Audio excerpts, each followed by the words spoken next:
ശ്രീ റെജി ലൂക്കോസ്, ഇപ്പോൾ മുഖ്യമന്ത്രിയുടെ മകന് സമൻസ് അയച്ചു എന്നുള്ള വാർത്ത 2 ദിവസമായി വരുന്നു. ആദ്യത്തെ ദിവസം മലയാള മനോരമ പത്രത്തിലാണ് വന്നത്.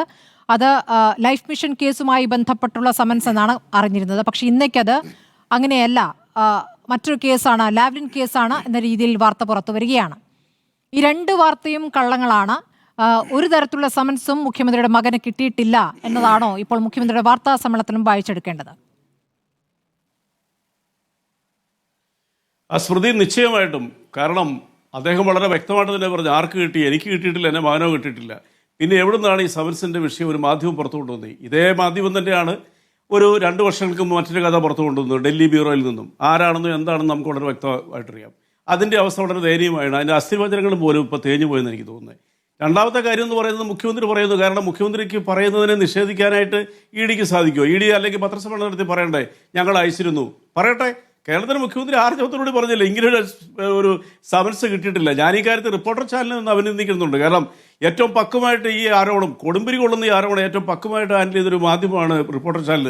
അതെനിക്ക് വളരെ സന്തോഷം തോന്നുന്നു. കാരണം വെച്ചാൽ ഇതിൻ്റെ സാങ്കത്യം എന്താണെന്നുള്ളത് ഇത് കേൾക്കുമ്പോൾ തന്നെ എല്ലാവർക്കും അറിയാം. കാരണം കേരളത്തിലെ മുഖ്യമന്ത്രിയെക്കുറിച്ച് വിചിത്രമായി ഇത്തരം കുറേ ഒരു ലോറിക്ക് കയറ്റാൻ മാത്രം ആരോപണങ്ങൾ കഴിഞ്ഞ 9.5 വർഷമായിട്ട് വരുന്നുണ്ട്.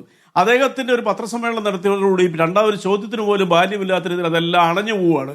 ഇവർക്ക് എന്തെങ്കിലും ലോജിക്കലായിട്ടുള്ള കാര്യം കൊണ്ടുണ്ട്. ഇ ഡി ഒരു സമൻസ് അയച്ചിട്ടുണ്ടെങ്കിൽ ആ ഇ ഡി തന്നെ അത് പുറത്തു പറയുന്ന സാഹചര്യമാണ് കേരളത്തിലുള്ളത്. കേരളത്തിൽ മുഖ്യമന്ത്രി ഒഴിച്ച് ബാക്കിയുള്ള എത്ര മന്ത്രിമാരെ അദ്ദേഹത്തിൻ്റെ പ്രിൻസിപ്പൽ സെക്രട്ടറി സഹിതം വിചാരണ ചെയ്തു? എത്ര പേരെ അവർ വിളിച്ച് ചോദ്യം ചെയ്തിരിക്കുന്നു പല കാര്യങ്ങളിൽ. എന്നിട്ട് അവരെ ആരെങ്കിലും മൂടി വെച്ച വാഹനത്തിൽ കൊണ്ടുപോയിട്ട് ആരും അറിയാതെ കണ്ട് ഇ ഡി ചെയ്തിട്ടുണ്ടോ? ഇ ഡി എപ്പോഴും ഇടതുപക്ഷ ജനാധിപത്യ മുന്നണി സർക്കാരിനെ ഏതെങ്കിലും രീതിയിൽ ഇകഴ്ത്താൻ വേണ്ടിയിട്ട് നടത്തിയ നാടകങ്ങളുടെ പരമ്പരയായിട്ടുണ്ട്. എന്നിട്ട് എന്തെങ്കിലും സംഭവിച്ചിട്ടുണ്ടോ? അവസാനം കോടതി വരെ അവരെ ശാസിക്കേണ്ട സാഹചര്യത്തിലേക്കുണ്ടായി. ഇപ്പോൾ ഇത് എവിടെ നിന്ന് വന്നു? ഇത് ഏത് ആലയിലാണ് നിർമ്മിച്ചെടുത്തത്? ആരുടെ ബുദ്ധിയാണ് വർക്കൗട്ട് ചെയ്യുന്നത്? ഇ ഡി എമ്മിനെ കോട്ട് ചെയ്യുമ്പോൾ സ്വാഭാവികമായിട്ട് ഇ ഡിയുടെ കാര്യമാകുമ്പോഴത്തേക്ക് ഇ ഡി അത് സമ്മതിക്കും എന്നുള്ളൊരു വലിയ പ്രതീക്ഷയിൽ, കാരണം ബി ജെ പി ആണല്ലോ കേന്ദ്രം ഭരിക്കുന്നത്, കൊണ്ടുവന്ന തവിടുപടി തരിപ്പണമെന്ന് ഞങ്ങളുടെ കോട്ടയം ഭാഷയിൽ പറഞ്ഞ പോലെ തന്നെ ഒരു ആയുസ് പോലും ഇല്ലാതെ കൊണ്ട് മുഖ്യമന്ത്രിയുടെ പത്രസമ്മേളനത്തിൽ നിങ്ങൾ മാധ്യമങ്ങൾ ചോദിച്ച ചോദ്യത്തിന് ശേഷം രണ്ടാമതൊരു ചോദ്യം ചോദിക്കാൻ പോലും ഞാനിത് കേട്ടോണ്ടിരിക്കുകയാണ്. മാധ്യമങ്ങൾക്ക് സാധിച്ചില്ല. അദ്ദേഹത്തിന് ദീർഘമായ വരണം. ഇനി അദ്ദേഹം ഇനി കള്ളം പറഞ്ഞാണെന്നുണ്ടെങ്കിൽ അത് ഇ ഡിയുടെ ഉദ്യോഗസ്ഥർ വരുമ്പോൾ കേട്ടോണ്ടിരിക്കുകയല്ലേ. ബഹുമാനപ്പെട്ട മുഖ്യമന്ത്രി പറഞ്ഞ നുണയാണ്, ഞങ്ങൾ അയച്ചിട്ടുണ്ട്. അപ്പം വേറൊരു ചോദ്യം കൂടെ വരും. അങ്ങനെ അയച്ചിട്ടുണ്ടെന്ന് അവർ പറഞ്ഞാൽ അവരെന്തായാലും പറയത്തില്ല. കാരണം ഇല്ലാത്ത കഥയാന്നുള്ളവരും മുഖ്യമന്ത്രി പറഞ്ഞപ്പോൾ അത് വിശ്വസിക്കാനേ പറ്റത്തില്ല. കാരണം ഇ ഡി ഇപ്പോഴും ഇവിടെ ജീവിച്ചിരിക്കുക വളരെ വളരെ വളരെ ഉത്സാഹത്തോടുകൂടി ഈ ഇടതുപക്ഷ രാജ്യത്തുള്ള സർക്കാരിനെ കൊടുക്കാൻ വേണ്ടിയിട്ട്. അപ്പോൾ രണ്ടാമത്തെ ചോദ്യം വരും, അങ്ങനെയാണെങ്കിൽ പിന്നെ എന്തുകൊണ്ട് സമൻസ് അയച്ച ആളിനെ രണ്ടാമത് അയക്കാതിരുന്നത്? എന്തുകൊണ്ടതിന് ചോദ്യം വരും. അപ്പോൾ കേരളത്തിലെ ഇടതുപക്ഷ ജനാധിപത്യ സർക്കാരിനെതിരെയോ എതിരെ ആദ്യമായിട്ടുള്ള ഒരു സമൻസ് വരുന്നത്. അതിനാണ് ഞാൻ പറഞ്ഞത്, കാക്കത്തൊള്ളായിരം സമൻസിലൂടെ വന്നിരിക്കുന്നു. മന്ത്രി കെ ടി ജലീലിന്റെ സമൻസ് വന്നിട്ടുണ്ട്. അങ്ങനെ എത്രയോ മന്ത്രിമാർക്കെതിരെ. അപ്പോൾ അവരെ എല്ലാം വിളിച്ചതൊന്നും സ്വകാര്യമായിട്ടല്ല, പരസ്യമായിട്ടാണ് അവർ വിളിച്ചിരിക്കുന്നത്. അവരുടെ ലക്ഷ്യം എന്താ? ഇനി ഇതുപോലെയുള്ള കുറെ കഥകൾ വരും. പക്ഷേ സംഭവിക്കുന്നത് എന്നാണെന്നറിയോ സ്മൃതി? അതാണ് നമ്മൾ ഏറ്റവും ശ്രദ്ധിക്കേണ്ടത്. ഇനി ഇത്തരം ഒരു കഥകളും, അത് 2021 തന്നെ കേരളത്തിലെ വോട്ടർമാർ പറഞ്ഞ ഇത്തരം നാണം കെട്ട കഥകൾ ഞങ്ങൾ വിശ്വസിക്കത്തില്ല. ഞങ്ങളെ സേവിക്കുന്ന, ഞങ്ങൾക്ക് വികസനം കൊണ്ടുവരുന്ന ഒരു ഗവൺമെന്റിനെ തകർക്കാൻ ശ്രമിച്ചിട്ടുണ്ട്. ഞങ്ങൾ കൂടുതൽ സീറ്റ് നൽകുമെന്നുള്ളവരും കേരളത്തിലെ പ്രബുദ്ധരായ ജനങ്ങൾ വെല്ലുവിളികളോട് സ്വീകരിച്ച് ഫലം കൊയ്ത ഒരു സർക്കാരാണ് ഇപ്പോൾ വെച്ചുകൊണ്ടിരിക്കുന്നത്. അപ്പൊ ഇനി ഈ പറയുന്ന ഇത്തരം കാര്യങ്ങൾ കൊണ്ടുവന്നു കഴിഞ്ഞാൽ അത് ഏത് രീതിയിൽ കൈകാര്യം ചെയ്യണമെന്ന് കേരളത്തിലെ ജനങ്ങൾക്കറിയാം. ഇതൊരു താക്കീതാണ് കേരളത്തിലെ ജനങ്ങൾക്കുള്ളത്. എങ്ങനെയാണ് ഇങ്ങനെ ഒരു വാർത്ത കേരളത്തിൽ ശമിച്ചത്?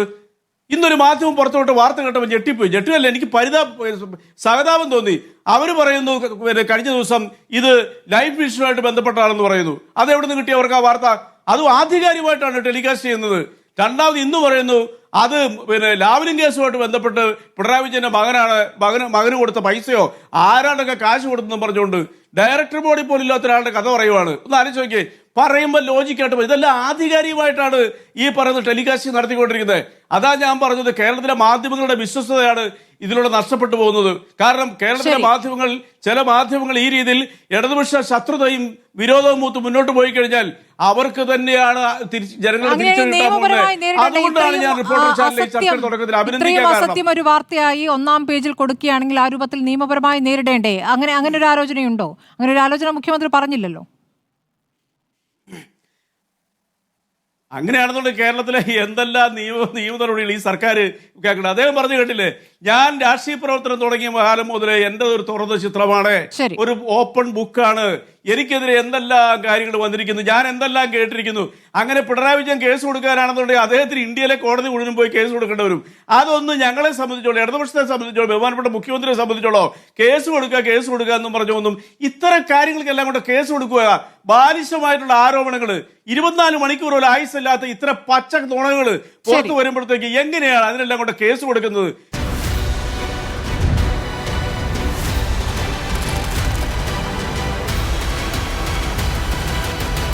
Debate with Smriti Parathikar.